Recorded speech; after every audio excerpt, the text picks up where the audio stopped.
Buenos días, ¿qué tal? ¿Cómo estáis? Bien. Bueno, bienvenidos al curso de la interpretación de los sueños de Sigmund Freud. Estamos en la clase 8 y estamos en el núcleo de la interpretación de los sueños. Es decir, este tema que vamos a estudiar hoy es súper importante para comprender cómo se producen los sueños, porque vamos a estudiar los operadores del inconsciente, los trabajadores del inconsciente, los más importantes hoy, la condensación y el desplazamiento. ¿Vale? Os he dejado encima de la silla esto porque os quiero invitar a los próximos recitales de poesía de Miguel Óscar Menasa, del poeta Miguel Óscar Menasa, que van a ser el día 16 de noviembre a las 7, a las 19 horas. Vivir en el deseo, se titula. Pero aquí en Madrid. Son en Madrid, en la sede del Grupo Cero, en Madrid, en la calle Princesa 13, primero izquierda. Estáis invitados a venir y así conocéis la sede del Grupo Cero en Madrid. Y está al lado de Plaza España, está muy accesible, muy bien para llegar. En metro, tenéis el metro de Plaza España al lado y el de Ventura Rodríguez también. Están los dos muy cerquita de la escuela y también se transmite en directo por Facebook. Si no podéis venir, lo podéis ver en directo a través de Facebook.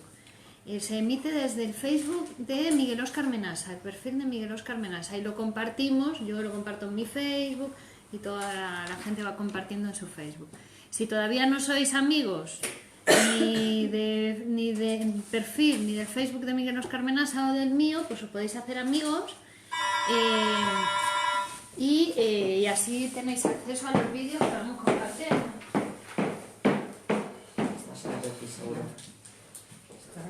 Esto luego lo cogemos. La de la izquierda. Sí, se pone bien. Tienes que empujar. Muy bien. Muy bien. Venir con fuerza mañana para abrir la puerta. Bueno, pues como os estaba diciendo, Facebook, mi perfil Virginia Valdomino, si mandáis una invitación de amistad a ese, están las 5.000 plazas ya llenas de los amigos, pero ahí tengo una página, creo una página que se llama Virginia Valdominos Pastor, que esa ya no tiene límites de amigos y podéis darse a seguir y ahí os aparecen los vídeos también. Bueno, entonces 16 de noviembre, Vivir en el deseo, y 30 de noviembre a las 7... Deja un poquito abierta esta. Cierra, así que, porque sí. Otro destino para los hombres, ¿vale? Los próximos recitales de poesía en Madrid. Y también os he dejado esto, que es un tríptico con todos los talleres que hacemos los viernes por la mañana, talleres gratuitos de psicoanálisis para empresas, para autónomos, para gestión de la ansiedad y el estrés. Estos los hacemos también en Madrid y los emitimos en directo por Facebook, y también hay una plataforma donde si llaman a este número os damos de alta para que os llegue al email la invitación para entrar a los talleres, ¿vale? Estos son todos los viernes y aquí tenéis todo el listado de talleres por fechas, ¿vale? Y os he dejado también una tarjeta mía de psicoanalista, para que la tengáis vosotros y para que, si alguien de vuestro alrededor creéis que lo necesita, pues le podéis dar la tarjeta o le podéis dar el número, ¿no? Si le dais la tarjeta, el próximo día os doy otra, ¿vale? Pero un poco para ir compartiendo también esto que estáis adquiriendo vosotras, que os estáis llevando, bueno, pues para que alguien que lo necesite, pues que sepa de la existencia del psicoanálisis, ¿vale? Que podáis compartirlo con otros. Bueno, buenos días a los que os estáis incorporando por aquí. Entonces hoy vamos a estudiar tema muy importante, decíamos, el trabajo del sueño. El otro día ya hablamos de cómo podemos diferenciar entre las ideas latentes y el sueño manifiesto, ¿no? Que son como dos idiomas distintos, ¿no? Son dos idiomas donde uno, el sueño manifiesto, que es el que no entendemos, es como un jeroglífico. Y ahora lo tenemos que interpretar, tenemos que darle un sentido a ese jeroglífico. Y decíamos que es como en los jeroglíficos que nos encontramos en los pasatiempos. para el pasatiempo lo que te pide es saca una frase de este jeroglífico. Entonces tú tienes que ir traduciendo los signos en palabras o en sílabas que después, al unirse, van a dar lugar incluso a una bella sentencia, una bella frase. Pero que hasta el momento de la interpretación de los sueños, los que habían intentado interpretar los sueños anteriormente, hasta 1900, que Freud escribe la interpretación de los sueños, ellos partían del sueño manifiesto tal cual lo recordamos cuando nos despertamos, y además trataban de hacer una traducción directa de los símbolos. Entonces, claro, les parecía absurdo, ¿no? Les parecía absurdo la interpretación del sueño. Pero entonces Freud lo que viene a traer, y nosotros con Freud, por supuesto, es todo ese contenido de material que está entre el sueño manifiesto que recordamos cuando nos despertamos y el deseo inconsciente. Y todo ese material son las ideas latentes, todo lo que podemos asociar en relación con el sueño. ¿Os acordáis de este esquema que hacíamos, no?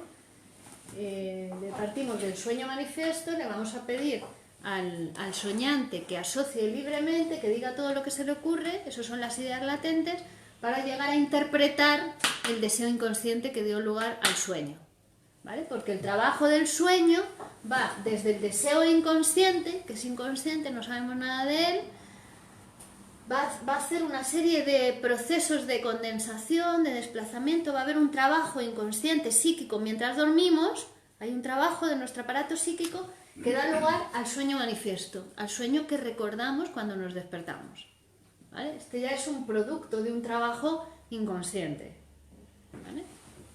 Entonces, vamos a ver cuál es ese trabajo inconsciente, en qué consiste ese trabajo inconsciente que hace nuestro psiquismo mientras dormimos para dar lugar a un sueño. ¿Vale? Bueno, pues dice Freud que son 4 trabajadores, son operadores, son como trabajadores que están ahí trabajando en nuestra mente, ¿vale? Vamos a estudiar hoy los 2 primeros, que son los más importantes, la condensación y el desplazamiento. Pero luego hay otros 2 que estudiaremos el próximo día, que son la puesta en escena y la elaboración secundaria, ¿vale? Entonces, hoy vamos a estudiar el trabajo de condensación y el trabajo de desplazamiento. Entonces, condensación. Nosotros cuando comparamos el sueño manifiesto, ¿no? El sueño que recordamos cuando nos despertamos, y nosotros, el psicoanalista lo escribe, ¿no? Le contamos el sueño al psicoanalista y lo escribe. Ay, pues doctor, hoy he soñado esto. Y el psicoanalista lo escribe y es media página, como mucho, cuando lo escribe. Un par de párrafos, 3 párrafos, ¿vale? Sin embargo, cuando el psicoanalista te pide, a ver, ahora asocia libremente todo lo que se te ocurre en relación con el sueño. Puedes estar toda la sesión asociando libremente, e incluso más de una sesión de psicoanálisis puede ser asociación libre sobre ese sueño. Es decir, todas las ideas que se te van ocurriendo, ¿no? Pues esto me recuerda, como en el sueño de los ciclámenes que veíamos el otro día de Freud. Ah, pues eso me recuerda a que la flor preferida de mi mujer es tal. Y además eso me recuerda que hay una señora que yo la atendía y que se puso muy mal a llorar cuando su marido se olvidó de regalarle flores el día de su cumpleaños porque entendió que eso era que su marido le había dejado de querer. Y esto además me lleva, ¿no? Todas esas ideas que van surgiendo pueden ocupar páginas y páginas y páginas cuando las escribe el psicoanalista. Entonces, ¿qué es lo primero que nos llama la atención? Bueno, pues que ha habido una gran labor de condensación, que en el sueño manifiesto que nosotros recordábamos estaban todas esas ideas, pero condensadas, ¿no? El sueño manifiesto es conciso, pobre y lacónico en comparación con la amplitud y riqueza de las ideas latentes. La extensión del sueño manifiesto, como decíamos, cuando se escribe puede ocupar media página, y las ideas latentes cuando las escribimos ocupan 6, 8 o 12 veces más que el sueño manifiesto. E incluso puede ser más si consideramos todas las ideas latentes como la totalidad del material dado y prosiguiendo el análisis. Además, nunca estamos seguros de que se hayan acabado toda la asociación libre sobre el sueño. Vamos siguiendo el análisis y pueden seguir surgiendo ideas en relación con ese sueño que trajo el soñante al análisis. Además, tampoco podemos estar seguros nunca totalmente de haber agotado la interpretación de un sueño. Es decir, uno cuenta su sueño en el análisis, ¿no? El psicoanalista le interpreta su sueño, pero puede ser que después, continuando el análisis, aparezca otra interpretación, se sume una nueva interpretación del sueño, porque el sueño puede estar dando lugar a la realización de varios deseos, puede tener sentido a la realización de varios deseos. Entonces, tampoco estamos nunca seguros de agotar totalmente la interpretación de un sueño. Bueno, en psicoanálisis decimos que el inconsciente nunca se puede interpretar en su totalidad, ¿no? Porque es la historia de deseos, es decir, se va a hacer una interpretación, otra interpretación, otra interpretación, y eso da lugar a la construcción de la historia de deseos de ese paciente, que puede llevar, bueno, uno puede estar toda la vida psicoanalizándose si lo desea, porque con el inconsciente no se puede acabar nunca. Es decir, cuando se acaba el inconsciente te mueres, cuando se para tu máquina de deseo te mueres, ¿no? Entonces, mientras estés vivo, el inconsciente está vivo y se puede seguir interpretando. Bueno, entonces, en un sueño el montante de condensación es indeterminable. Ha habido una condensación muy grande, ¿vale?, para producir ese producto que nosotros recordamos, que es el sueño manifiesto. Entonces ahora Freud se pregunta, ¿y por qué consideramos que todas esas ideas que el soñante ha asociado libremente después de soñar, es decir, cuando ha traído el sueño, por qué pensamos que esas ideas estaban antes? Es decir, que han participado en la producción del sueño. Porque también uno podría pensar que son ideas que se le han ocurrido después, cuando va al análisis y habla sobre el sueño, y que se le han ocurrido ahí. Bueno, dice Freud, es cierto que durante el análisis, cuando uno está hablando en su sesión, pueden salir nuevas asociaciones de ideas, pero son como cortocircuitos que se montan sobre las ideas que ya existían previamente y que dieron lugar a la producción del sueño. ¿Vale? ¿Y por qué sabemos que ya existían previamente? Pues porque cuando comenzamos el análisis vemos cómo todas estas ideas latentes que van apareciendo en el psicoanálisis de alguna manera estaban recogidas en el sueño manifiesto, o por alusión o directamente también.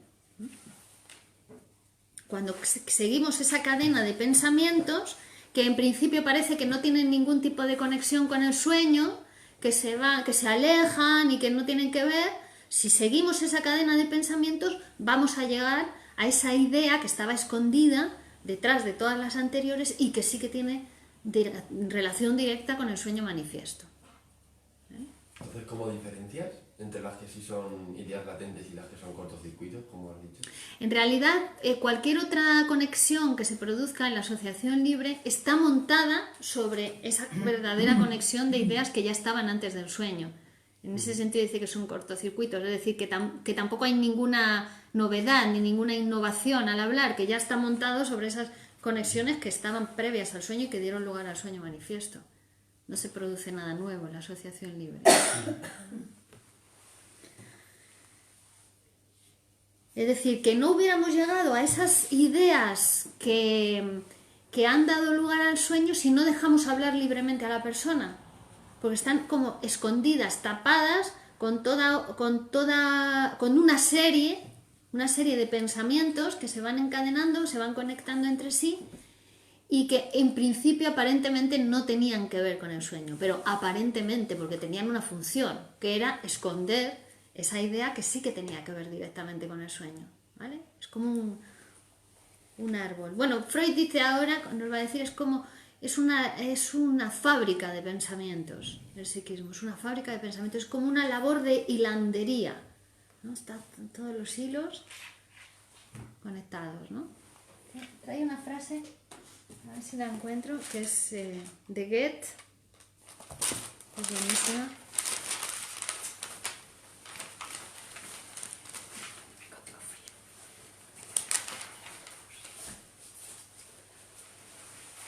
Dice, nos hallamos aquí en medio de una fábrica de pensamientos en la que, como en una obra maestra de hilandería, y según los famosos versos, se entrecruzan mil y mil hilos, van y vienen las lanzaderas, manan invisiblemente las hebras y un único movimiento establece mil enlaces. Así es el psiquismo y la producción de un sueño, ¿no? Con una labor de hilandería. Bueno, entonces vemos que se trata de un pensamiento inconsciente, ¿vale? No tiene nada que ver con el pensamiento de la conciencia, ni con la forma en la que se producen los pensamientos en la conciencia, en el preconsciente, a los que estamos acostumbrados, ¿no? A los que nos llegan a la conciencia. Es el pensamiento inconsciente, y esta fábrica de pensamientos de la que estamos hablando es la fábrica de pensamiento inconsciente, ¿vale? Que trabaja con otros operadores, otra lógica, otras reglas diferentes a las reglas de la conciencia. De hecho, para el psicoanálisis lo que llega a la conciencia ya ha sido disfrazado, ya ha sido transformado, ya es un efecto producto del procesamiento inconsciente, ¿vale? Como cuando nos encontramos los zapatos puestos en un escaparate. Nosotros vemos los zapatos terminaditos con su taconcito, su florecito, lo que sea, ¿no? Su adornito, pero no vemos todo el trabajo que ha habido ahí, toda la mano de obra, las personas que han trabajado, las materias primas, las herramientas de trabajo. No las vemos en absoluto, es como inconsciente para nosotros, ¿no? Lo que vemos es el zapatito terminado. Bueno, pues lo mismo con el sueño. Vemos el sueño manifiesto y no vemos todos los procesos de trabajo que ha habido para dar lugar a ese sueño. Entonces, ¿cómo se lleva a cabo la condensación? De todas esas ideas latentes que nos habla el soñante en el análisis, vemos que solo una parte de ellas ha pasado al sueño manifiesto. No todas las ideas latentes están en el sueño manifiesto. Porque el sueño manifiesto no es una fiel traducción de las ideas latentes. No es que se traduzcan fielmente, como cuando uno hace una traducción de un idioma del francés al español, por ejemplo, o del inglés al español. Trata de traducir fielmente lo que dice el texto original, ¿no? Pues en el texto manifiesto no pasa eso. No se traduce fielmente las ideas latentes al texto manifiesto. Sí, ya nos decías que había un filtro. Claro, hay un filtro. Para entrar. Total. Entonces, las ideas, el contenido manifiesto va a ser como una reproducción incompleta y llena de lagunas de las ideas latentes. Por eso no entendemos nada cuando recordamos el sueño. ¿Vale? Entonces, si al contenido manifiesto llegan pocos elementos de las ideas latentes, nos preguntamos, ¿cómo se seleccionan esos elementos? ¿Qué pasa en el contenido manifiesto? ¿Cómo hace el aparato psíquico? ¿Cómo hace el sueño la selección? ¿Vale? Entonces, para explicarnos, Freud nos va a traer el sueño de la monografía botánica, otra vez, para que veamos cómo se produce esa selección. ¿Os acordáis? Voy a recordar el sueño. El sueño manifiesto era: he escrito una monografía sobre una especie indeterminada de plantas. Tengo el libro ante mí y vuelvo en este momento a la página por la que se hallaba abierto y que contiene una lámina de colores. Cada ejemplar ostenta, a manera de herbario, un espécimen disecado de la planta. Ese era el sueño que él recordaba. Obviamente no entendía nada de qué podía querer decir este sueño. ¿Dónde está la realización de deseos aquí, no?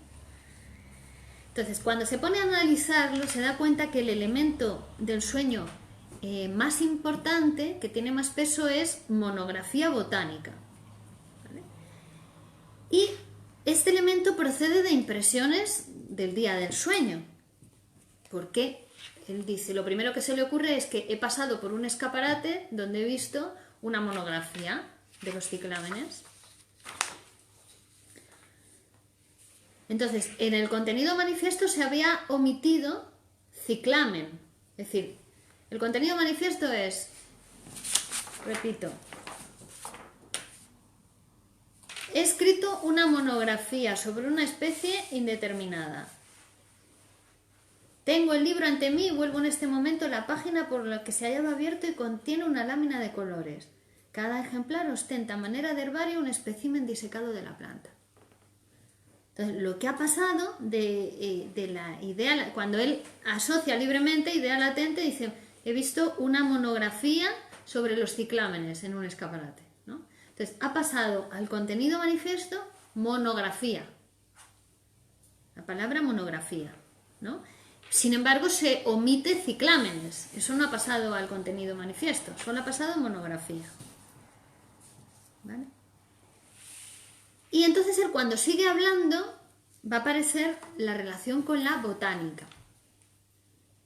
Muestra su relación, entonces ahí se le van ocurriendo ideas relacionadas con el estudio de la cocaína que había hecho, y de ahí sus ideas se van también al escrito de agradecimiento que había recibido de los alumnos del laboratorio, a los profesores, y donde se agradecía también acerca del descubrimiento de la cocaína, de las propiedades anestésicas de la cocaína. De ahí le lleva, esto lo vimos el otro día, el sueño, ¿os acordáis? De ahí le llevaba a la conversación con su amigo el oculista, el doctor Konigstein, que también participó en esa aplicación de la cocaína como anestésico en las operaciones de los ojos, y de ahí a ese diálogo interrumpido que mantuvo con él, que le acompañó a casa porque estaban llevando un diálogo muy interesante, y que cuando estaban llegando a la casa fue interrumpido porque apareció otro doctor amigo de ellos, que era el doctor Gardner, jardinero, que en español significa jardinero, y que iba con su mujer, y que Freud les dijo que tenían un aspecto floreciente, ¿no? ¿Veis? Todo en relación con la botánica, ¿no?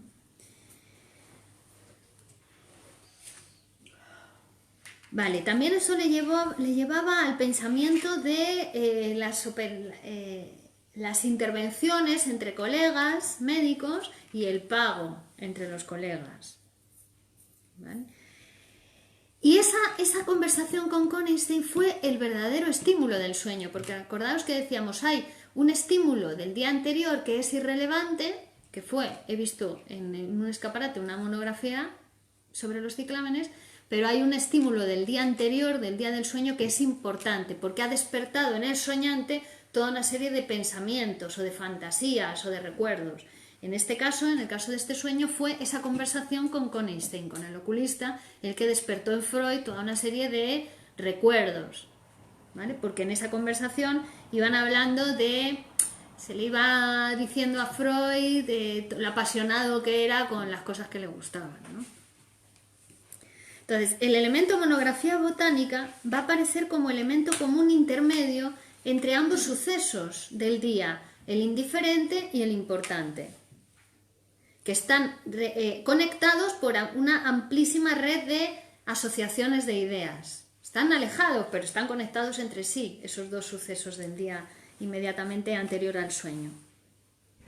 Pero también el elemento botánica y monografía por separado, cuando va asociando Freud, van profundizando cada vez más en una madeja de ideas latentes, ¿no? Que están ahí enrolladas y que al ir asociando libremente se va desenrollando todas esas ideas latentes,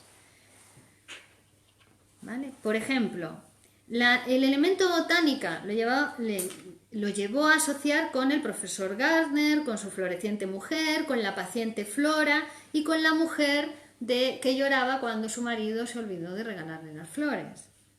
Gardner también le llevó al laboratorio, a la idea del laboratorio y la conversación con Konigstein. La señora de las flores le llevó a recordar que los ciclámenes eran las flores preferidas de su mujer. Y las ideas sobre los ciclámenes, que él no tenía mucha idea sobre los ciclámenes y suspendió un examen en su juventud porque le pusieron el ciclamen y él no sabía mucho de botánica. La botánica también le llevó al tema del herbario, cuando era universitario, que tuvieron que limpiar los libros del gusano de los libros, el examen de su época universitaria, y a tema de conversación con el oculista sobre sus aficiones, donde se le reprochaba que era demasiado apasionado con sus aficiones a Freud. y por intermediación de la alcachofa, que también aparecía como su flor preferida, la flor de Freud, se concatenaba eso con todas sus ideas acerca de los recuerdos infantiles, cuando rompía el libro con su hermana, las láminas de colores del libro, los recuerdos sobre Italia, que tenía de una paciente para la que Italia estaba relacionado con lo genital, con lo sexual, porque era gen Italien, ve a Italia, ¿no? Ella lo tenía asociado con lo sexual, y la escena infantil en relación con esa relación íntima que Freud tiene con los libros. ¿Veis? Entonces, cómo estaban en torno a estos dos elementos, botánica y monografía, estaban concatenadas, estaban condensados en esos dos elementos un montón de ideas, que si Freud no hubiera tenido la oportunidad de analizar su sueño, se habrían quedado escondidas detrás de esas representaciones. ¿Vale?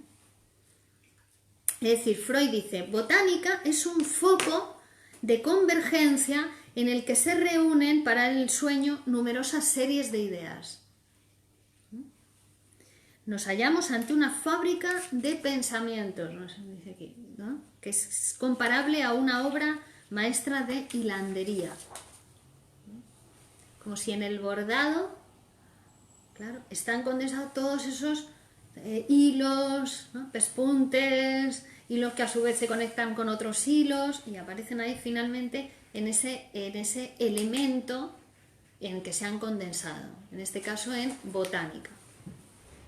¿Y todas las ideas latentes se utilizan luego para sacar la realización de un deseo? ¿O hay algunas que se quedan perdidas, por así decirlo? Las que se quedan perdidas son porque eran conectores para llegar a las ideas latentes que te van a dar la solución del sueño.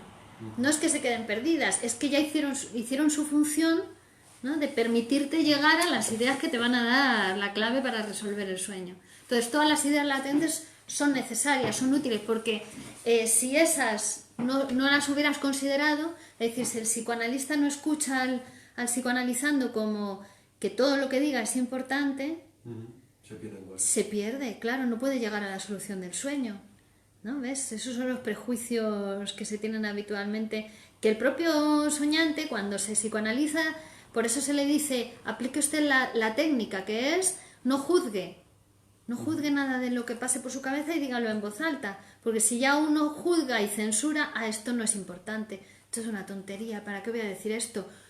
Ya se bloquea la cadena asociativa, ya no puede llegar a la verdadera información importante que está oculta detrás de eso. ¿Entiende? O sea, no hay que decirlo tanto porque sea importante en sí mismo, sino porque eso va a dar lugar a la apertura de nuevas cadenas asociativas o poder continuar esa cadena asociativa. Más bien lo que da lugar a la apertura de nuevas cadenas asociativas es la interpretación, porque cuando te interpreta el deseo inconsciente, ahí se abre una nueva puerta asociativa, algo que tú no veías, algo que era inconsciente, que estaba oculto para ti. Al ponerle palabras, al ser interpretado, se abre nuevas vías asociativas, nuevas cadenas de pensamientos. Eso es lo que hace la interpretación.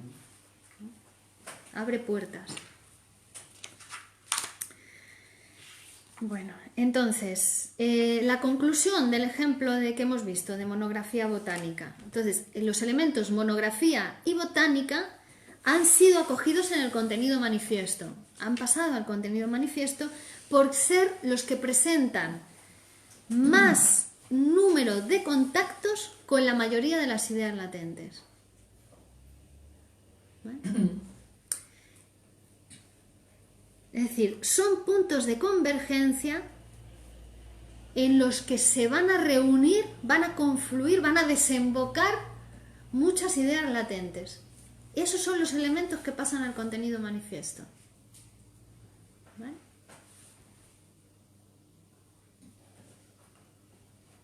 Entonces, cada uno de los elementos que pasa al contenido manifiesto está sobredeterminado. Estos son dos conceptos muy importantes para el psicoanálisis: la sobredeterminación y la múltiple determinación.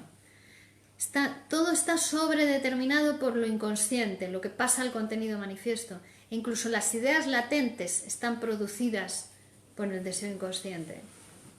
¿Vale? Pero los contenidos que pasan al sueño manifiesto están múltiplemente determinados, están múltiplemente sostenidos por toda una serie de ideas latentes. Si no, no pasan al contenido manifiesto. Si no están conectados con muchas ideas latentes. ¿Vale? Y también sucede que muchas ideas latentes pueden desembocar en un elemento del contenido manifiesto, por eso pasa al contenido manifiesto, y también puede ser que una sola idea latente desemboque en varios elementos del contenido manifiesto. ¿Vale? Es decir, puede haber un elemento del contenido manifiesto donde desembocan muchas ideas latentes, o al revés, una idea latente puede desembocar en varios contenidos del elemento manifiesto, del sueño manifiesto. Entonces, esto es importante. No es que pasen, no es que de cada grupo de ideas latentes pase un elemento que represente a ese grupo, como si fuese, dice Freud, como si los habitantes de una nación eligen a los diputados que se presentan en las Cortes. No es que de un grupo de ideas diga el sueño, pues elijo este elemento para que pase al contenido manifiesto, y de este grupo de ideas elijo este elemento para que pase al grupo manifiesto, y de este otro elijo este elemento para que... Dice, no es así, no es así, es de la totalidad de las ideas latentes se eligen para pasar al contenido manifiesto aquellos elementos que están conectados con más ideas latentes, que tienen más peso por la conexión, por estar múltiplemente determinados por las ideas latentes. Que lo hace automáticamente nuestro aparato psíquico, ¿no? Claro, lo hace el trabajo del sueño, lo hace... no sé si es automáticamente, es un trabajo inconsciente. ¿Y es algún operador en concreto el que lo...? En la condensación, del que estamos hablando es el de condensación. Y todo ello, claro, es para pasar la censura. Se condensa para poder pasar la censura, para que... para burlar a la censura. ¿No? Por ejemplo, en la censura social que hay, o para los medios de comunicación, el chiste es una formación del inconsciente, el humor, ¿no? Si tú ya cuentas un chiste, ya eso pasa a la censura, ¿no? Porque es inconsciente, lo dices lo mismo que querías decir de otra manera, pero el oyente lo entiende desde su inconsciente. Lo acepta.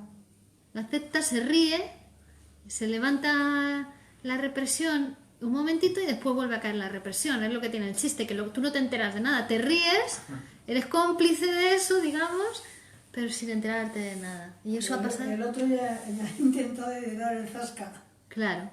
Y eso ha pasado en la censura. Así pasa la censura. Bueno, pues en los sueños también. Es así.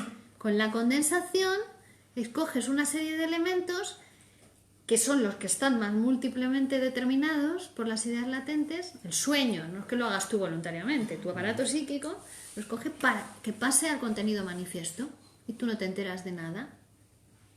Tu conciencia no se entera de nada. Tu inconsciente sí, lo ha estado trabajando. O sea, el objetivo de la condensación es que las ideas latentes puedan pasar la censura. Claro.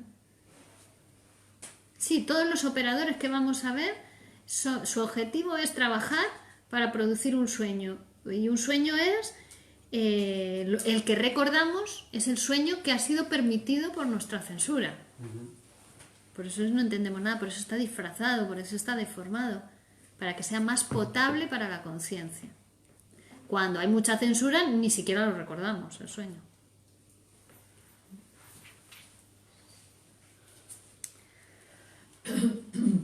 Vale, entonces, algunos ejemplos. Vamos a ver un ejemplo para entender esto bien. Se lo llama un bello sueño, Freud.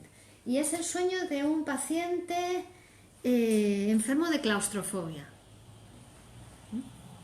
Entonces, el sueño es el siguiente. Sueño manifiesto. El sueño que recuerda al soñante y que le cuenta a Freud cuando llega a su sesión. Dice, acompañado por un nutrido grupo de gente, entra en la calle de X, en la cual hay una modesta posada. Dato inexacto en la realidad. En las habitaciones de esta posada se está verificando una representación teatral. Y él, el soñante, es tan pronto espectador como actor de esa representación teatral. Al final tienen todos que cambiarse de traje para volver a la ciudad. A este fin se designa, aparte del personal, las habitaciones del piso de abajo y a la otra parte las del primero. Los de arriba se incomodan porque los de abajo no han acabado todavía y no pueden ellos bajar. Su hermano está arriba, él abajo, y se incomoda con aquel porque le da tanta prisa. Toda esa parte del sueño está oscura. Ahí no sabe qué decir, ¿no? Además, ya al llegar estaban distribuidas las habitaciones y determinado quién había de estar arriba y quién abajo. Luego camina solitario por la cuesta arriba, que la calle X forma en dirección a la ciudad, y anda tan difícil y trabajosamente que apenas avanza. Un caballero anciano se une a él e insulta al rey de Italia. Próximo ya al final de la pendiente, comienza a andar con mayor facilidad. Ese es el sueño que recuerda. Entonces comienza el análisis Freud, ¿no? Dice, para analizar le pide al soñante que asocie libremente, claro está. Sin asociación libre del soñante no se puede interpretar el sueño. Entonces él dice que se levanta con tanta fatiga del sueño que le costó diferenciar de si era un sueño o había sido realidad, ¿no? Se levantó realmente fatigado por la disnea al subir la cuesta en el sueño. Dice, este síntoma realmente fue parecido al que el sujeto tuvo hace unos años, al que tuve, ¿no? Lo va contando, al que tuve hace unos años, que fue atribuido a la tuberculosis. Y Freud dice, una tuberculosis que probablemente fue simulada por la histeria que padece el paciente, que no era una tuberculosis, sino era una simulación histérica. La sensación de parálisis que aparece en el sueño, ya lo vimos en la clase anterior, como la sensación de parálisis aparece cuando hay esa contradicción de que se realiza un deseo infantil en el sueño, pero por otra parte del psiquismo quiere interrumpir el sueño porque sabe que ese deseo está prohibido, ¿no? La subida, dice, se hacía muy trabajosa al principio y fácil al final. Eso le llama la atención a Freud. Y entonces le recuerda a Freud, que era el psicoanalista, el relato de La Safo, de Alphonse Daudet, ¿no? El escritor francés. Entonces Freud se acuerda de que en este relato un joven sube una escalera llevando en brazos a su amada, que al principio no siente el peso del adorado cuerpo de su amada, pero a medida que va subiendo, cada vez se va haciendo más pesado el cuerpo de ella, ¿no?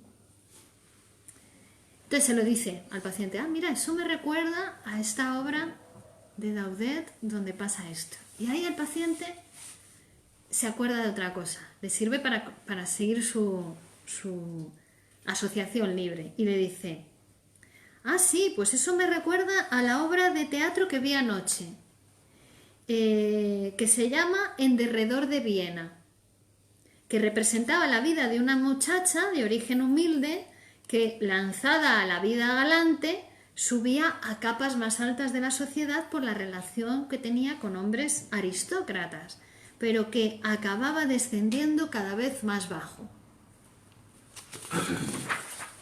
Y dice, y esto me recuerda a otra obra de teatro que se llama De escalón en escalón, en cuyo cartel anunciador aparecía una escalera con varios escalones.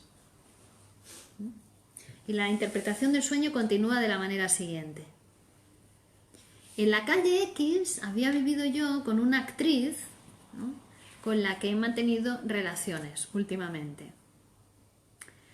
Y dice, en esa calle no había ninguna posada, porque en el sueño manifiesto aparecía una posada. No había ninguna posada. Pero una vez que pasé un verano en Viena, me alojé, que en alemán se dice abgestregen, que significa en español descender, me alojé en un hotel cercano. Al abandonarlo me dijo el cochero, no está mal este hotel. Le dijo él al cochero, no está mal este hotel, al fin y al cabo no hay pulgas ni chinches, que era parte de la fobia que él tenía a los insectos. Y el cochero le respondió, no sé cómo se le ha ocurrido a usted venir aquí, más que un hotel es una posada. Ahí está el elemento posada que pasó al contenido manifiesto. Al elemento posada, entonces él sigue asociando el soñante y se le enlazan unos versos que dicen, hace poco fui invitado por un amable posadero. El posadero de estos versos es un manzano. Y otra cita que se le ocurre también continúa la concatenación de ideas. Y esta cita hace referente a Fausto bailando de joven. Y baila con una joven, Fausto. Y decía en esa cita, tuve una vez un bello sueño, veía un manzano en el que relucían dos bellas manzanas. Me atrajeron y subí a cogerlas. Y la bella dice, muchos gustan las manzanas desde los tiempos del paraíso y siento una gran alegría de que también las haya en mi jardín. Entonces ahora Freud atacaos aquí, dice, no caben dudas de que lo que le tenía encadenado a este señor con la bella actriz con la que vivía en esa calle era un bello gusto de la actriz, ¿no? Son bellas manzanas. Entonces dice, el conjunto de este análisis justifica que el sueño se retrotrae a una escena infantil del soñante, ¿no? Y dice Freud que debe referirse a la nodriza del sujeto. Claro, ¿por qué? Para un niño la nodriza es la posada donde se alimenta el sujeto. Y la nodriza y Safo, y la novela esta de Safo, son alusiones a la mujer amada y recientemente abandonada. En el sueño manifiesto también aparece el hermano mayor del soñante, que el hermano está arriba y él está abajo. Y dice, realmente lo que ha hecho el sueño ahí ha sido una inversión de contenido. Ha convertido en lo contrario la situación real, porque en la realidad el hermano ha perdido su posición social, ha caído, y sin embargo el paciente, el soñante, mantiene su posición social. Es decir, que es al revés. En la vida real él está arriba y su hermano está abajo. ¿Vale? Dice Freud, entonces, el hecho de que en esta parte del sueño aparezca una inversión debe tener que ver con alguna otra parte del sueño, donde se ha hecho otra inversión. Y entonces ahí dice, claro, tiene que ver con la parte de la subida del sueño, ¿no? Con la que se fatigó tanto el soñante. Porque dice, ahí también hay una inversión de contenido, porque en la Safo veíamos que el hombre lleva en brazos a su mujer amada, que al principio no pesa nada y al final pesa un montón, ¿no? Y es una mujer con la que le unen vínculos sexuales, relaciones sexuales. Dice, en las ideas latentes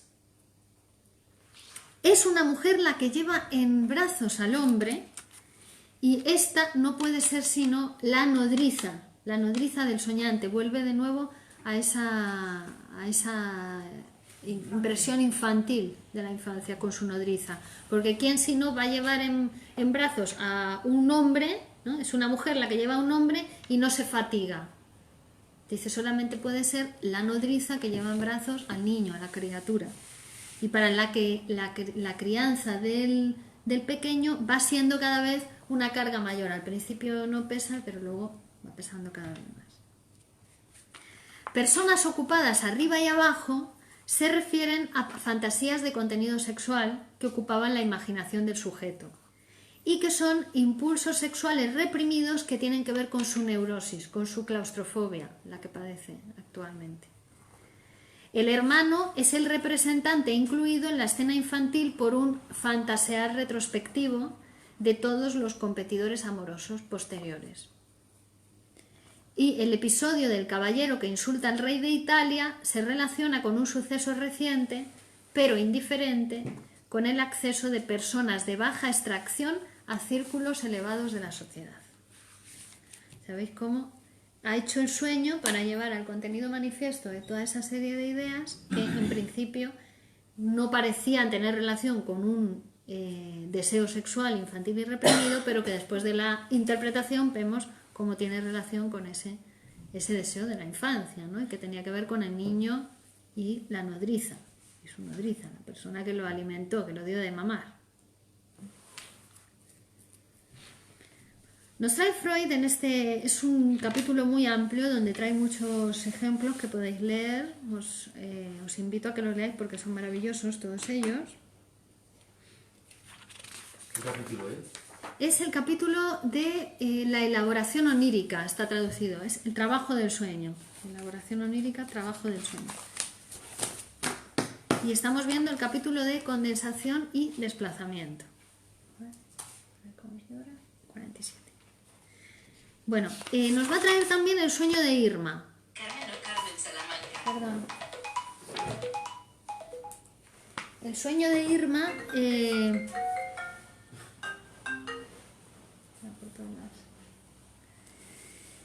que también para mostrarnos dónde se produce la condensación. Si os acordáis del sueño de Irma, que fue el primero que vimos en el curso, Irma aparece en su sueño al lado de la ventana, que aparece con su fisonomía real, con su aspecto físico real. Pero, dice Freud, pero su colocación es tomada del recuerdo de otra persona. Cómo estaba posicionada ya no le recordaba a Irma, sino a otra persona. Y esa otra persona era aquella que decía Freud, me gustaría tenerla de paciente más que a Irma, porque es más dócil. Tendría más en cuenta mis prescripciones que Irma. Y también en esa Irma del sueño, a Freud también le recordaba a su hija mayor, porque Irma padece en el sueño una difteritis, que era la enfermedad que había tenido su hija. Es decir, que la Irma del sueño viene a representar tanto a la Irma real como a esa paciente que a Freud le gustaría tener más que a Irma y a la hija de Freud. ¿Ves? Un mismo personaje del sueño representa a varias personas de la realidad cuando cuando el soñante asocia libremente acerca del sueño. Eso es una condensación también, ¿vale? Una persona mixta en el sueño, donde se hayan condensadas varias personas de las ideas latentes.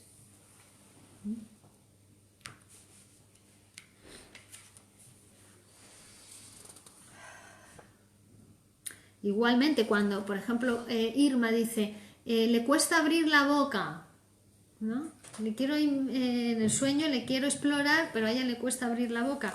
Eso también le recordaba a otra mujer que había sido reconocida por Freud en una ocasión y que le costaba abrir la boca porque llevaba dentadura postiza, no quería mostrar que llevaba dentadura postiza.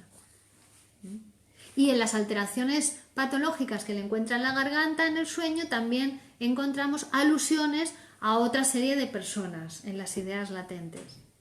¿Vale? Todas estas personas no están en el sueño corporalmente, sino que se esconden detrás de la persona onírica de Irma.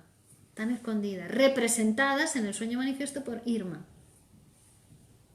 De este modo, Irma queda constituida como una imagen colectiva con rasgos contradictorios. Freud atribuye a Irma todos aquellos recuerdos referentes a aquellas otras personas sacrificadas en el proceso de la condensación. Están condensadas en la figura onírica de Irma. Irma queda convertida en el representante onírico de todas esas ideas sobre todas esas personas. ¿Vale? Esto es lo que se llama una persona colectiva en el sueño. Persona colectiva. Se funden en una imagen onírica los rasgos de dos o más personas y es uno de los principales medios de los que se sirve la condensación. Hemos visto en los sueños que hemos ido hablando de ellos otros ejemplos. Por ejemplo, en otro sueño donde el doctor M habla y actúa como otro personaje, ¿no? Y tienen les une también un mismo padecimiento que era la palidez. O en el sueño de mi amigo R, es mi tío José, también habíamos visto que ahí utilizaba otro procedimiento, era como que superponía las dos imágenes, nos decía Freud, a modo de los experimentos que hacía Galton, donde ponía una placa con la fisonomía de una familia, los rasgos característicos y luego iba superponiendo fotos de otros individuos. Y entonces quedaba lo que era común a esos individuos quedaba resaltado. Por ejemplo, en el sueño de mi amigo Erres, mi tío José, se resaltaba la barba rubia. Y luego otros aspectos de la cara quedaban más deformados o más indefinidos, ¿no? Eso también es algo que hace el sueño, es una forma de la condensación, ¿vale? Y luego también el sueño hace elementos comunes intermedios, es decir, son elementos que van a permitir una múltiple determinación, que van a unir a otros elementos del sueño que van a quedar múltiplemente determinados y que entonces van a poder pasar al contenido manifiesto. Entonces, conclusión 1 de la condensación. Lo que se seleccionan para pasar al contenido manifiesto son elementos repetidamente emergentes en las ideas latentes, que aparecen repetidamente en las ideas latentes. Por eso, por ejemplo, en el análisis, cuando escucha el analista, no escucha tanto el contenido de lo que dice el analizando, ni da importancia, ni juzga, ni da peso a lo que dice, sino que escucha qué palabras se repiten, dónde se equivoca, dónde se queda callado cuando estaba asociando, ¿no? Eso es lo que escucha el psicoanalista, porque ahí está el peso, ahí está lo importante, ¿no? Sí, es abajo. Bueno, gracias. Otra conclusión es que se forman nuevas unidades, ¿no? Como acabamos de ver, las personas colectivas y los productos mixtos. Y que se constituyen también elementos comunes intermedios. Otra conclusión es que la condensación onírica es una singular relación entre las ideas latentes y el contenido manifiesto del sueño. Y conclusión 3, que la condensación se hace más evidente que nunca cuando toma objetos, palabras y nombres. Las palabras son tratadas en el sueño como si fueran cosas y también sufren las mismas uniones, desplazamientos, sustituciones y condensaciones que las representaciones de cosas. Y como resultado se pueden producir formaciones verbales singulares y hasta humorísticas, ¿no? Por ejemplo, Freud trae un sueño en el que dice que sueña con una frase que dice: ¿es este un estilo verdaderamente norectal? Esa es la frase que recuerda el sueño, ¿no? Dice, ¿y esto qué tiene que ver? ¿Qué quiere decir esto, no?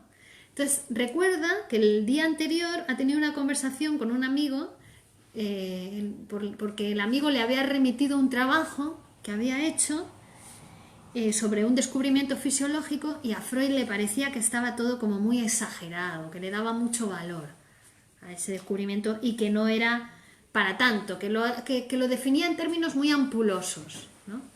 Entonces dice, norectal este debe tener que ver con un producto verbal parodiando algo superlativo, como cuando se dice algo es colosal o piramidal, ¿no? Debe tener que ver con eso. Y entonces ahí se acuerda de que norectal realmente es una palabra que está compuesta de dos palabras, nora y egdal. Entonces dice, si estos son dos personajes de una obra de Ibsen, Nora y Egdal. Y a ella entonces le llega, recuerda, interpreta el sueño, porque dice que el día antes o pocos días antes había leído un artículo sobre Ibsen, escrito por el propio Ibsen, y que le pareció, que su sueño estaba criticando ese artículo de Ibsen, ¿no? Que en el sueño lo que hacía era una crítica al artículo, porque tomaba los dos personajes de la obra de Ibsen y además le hacía ese monstruo verbal, norectal, como que era una parodia, ¿no? De que se había pasado, estaba todo exagerado. ¿Veis? Entonces el sueño puede hacer ese tipo de condensaciones, trata las palabras como si fueran cosas para hacer su realización de deseos.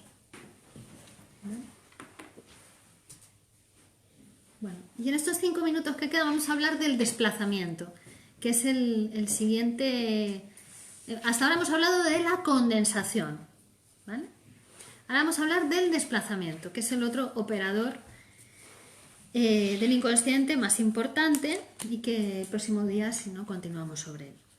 El desplazamiento quiere decir que lo que es importante para las ideas latentes, cuando asociamos libremente sobre el sueño y vemos dónde está la importancia de las cosas en las ideas latentes, no coincide con lo que es importante para el sueño manifiesto.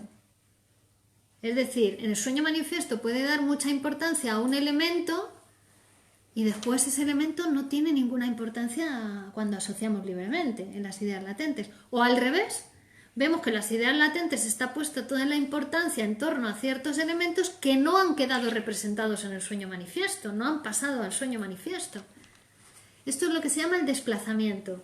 Es decir, dónde está el acento psíquico, dónde está puesta la importancia, el centro, el núcleo importante del sueño, es diferente de las ideas latentes al sueño manifiesto. Es decir, ha aparecido, se ha desplazado, el centro de importancia se ha desplazado, se ha transferido de unos elementos a otros elementos. ¿Para qué? Para engañar también a la censura, para burlar a la censura. ¿Vale? Lo vamos a ver, el próximo día vamos a ver algunos ejemplos para explicar esto del desplazamiento. Pero por decir algo más, que el desplazamiento es el corazón de la condensación. Es decir, que para que haya condensación de ideas en torno a una serie de elementos, tiene que haberse producido un desplazamiento también. Lo vamos a ver el próximo día esto. ¿Tenéis alguna pregunta? Sí, ha quedado claro en ese sentido, vamos. ¿Se ha entendido lo que es la condensación? Bueno, lo vamos a entender cuando vayamos viendo todos los demás, porque esto que pasa en la producción de un sueño, o sea, estos son operaciones psíquicas inconscientes que se producen en nosotros mientras dormimos. ¿Vale? Se condensan, se desplazan, pero no solamente ahí. Recordemos que Freud nos trae los sueños, pero para mostrar cómo funciona el aparato psíquico. Es decir, que estas operaciones también pasan en los síntomas, para dar lugar a un síntoma.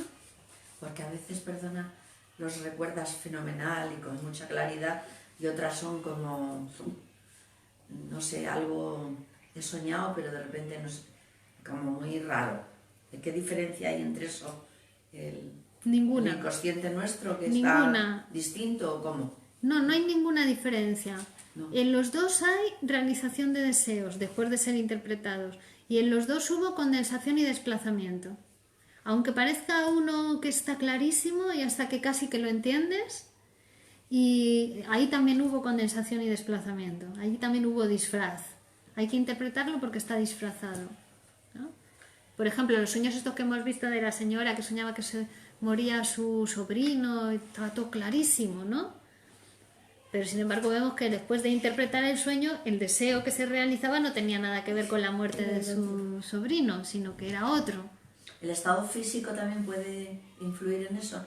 El estado nuestro físico, o sea, que estemos más eufóricos, más tristes, menos, o sea, nuestra...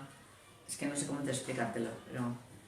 ¿Puede influir en el tema de los sueños o no? Claro, son dos cosas las que influyen. Por una parte, los procesos biológicos, físicos, como decía, un dolor de muelas, que te estás haciendo pis, todo eso puede influir porque el sueño lo toma también como fuente de materiales para el sueño, pero también en los estados anímicos. El estado que estés eufórico, que estés triste, que estés... Eso tiene que ver también con tu vida psíquica, inconsciente. ¿De dónde procede esa euforia? ¿Con qué tiene que ver tu tristeza?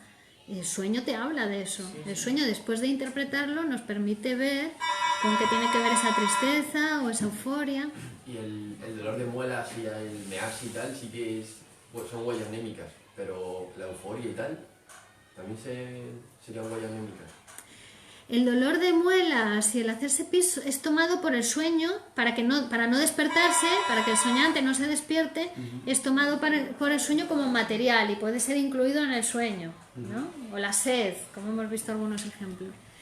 Los afectos también pueden ser tenidos en cuenta en el sueño como material. De hecho, decíamos, hay sueños que son sueños típicos, por ejemplo, sueño con la muerte de un familiar y me despierto abrumado, dolido, entristecido.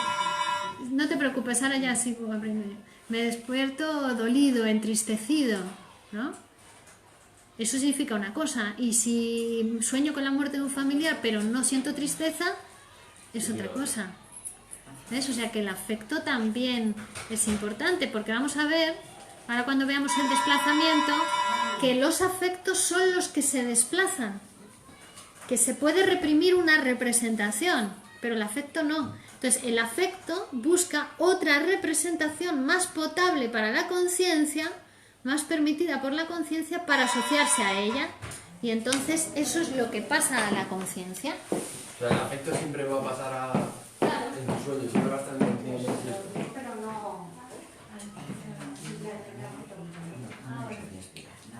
Ahora, a ver. Tenéis que empujar un poquito, ¿eh? Venga, a eso, no fuerza. Claro, el afecto no se puede reprimir. El afecto es irrepresible, ¿no? Yo siento odio, por ejemplo, el soñante siente odio hacia alguien que no se puede permitir sentir odio por su moral, ¿no? Por ejemplo, su padre o su madre, ¿no? Que está como sentir hostilidad hacia el padre y la madre está, ¿no? Prohibido. O un deseo sexual, ¿no? Por ejemplo, son figuras que están reprimidas por la represión de la sexualidad infantil. Decíamos que esos son sentimientos que se tienen de niño hacia los padres, pero luego quedan reprimidos. Quedan reprimidos quiere decir que quedan inconscientes. Entonces, ¿qué hace el aparato psíquico? Separa el afecto de la representación y lo desplaza. Lo transfiere, lo pone en otra representación y así burla la conciencia. Entonces uno ahora tiene, tengo una aversión y una hostilidad por una persona que en realidad no la conozco de nada, yo que sé, por mi vecina, por mi compañero de trabajo, por mi compañero de clase, ¿no? Y no sabes por qué. O luego lo justificas, encuentras justificaciones de la conciencia, pero en realidad no está tan justificado ese odio o ese amor que sientes hacia alguien que acabas de conocer, ¿no? Bueno, pero tiene que ver porque esos afectos se han transferido, se han desplazado de esas representaciones iniciales, infantiles, prohibidas, a otras representaciones más tolerables para la conciencia. Eso es el desplazamiento. Se pueden ir desde un sitio a otro. El afecto sí. El afecto es el que se desplaza, claro. Y igual que hemos visto también que se pueden hacer formaciones mixtas, ¿no? De representaciones, porque para que se pueda hacer esas formaciones mixtas, esas condensaciones, es necesario que haya desplazamientos, si no, no podría haber condensaciones. Para unirse. Claro. Bueno, continuamos el próximo día. Muy bien.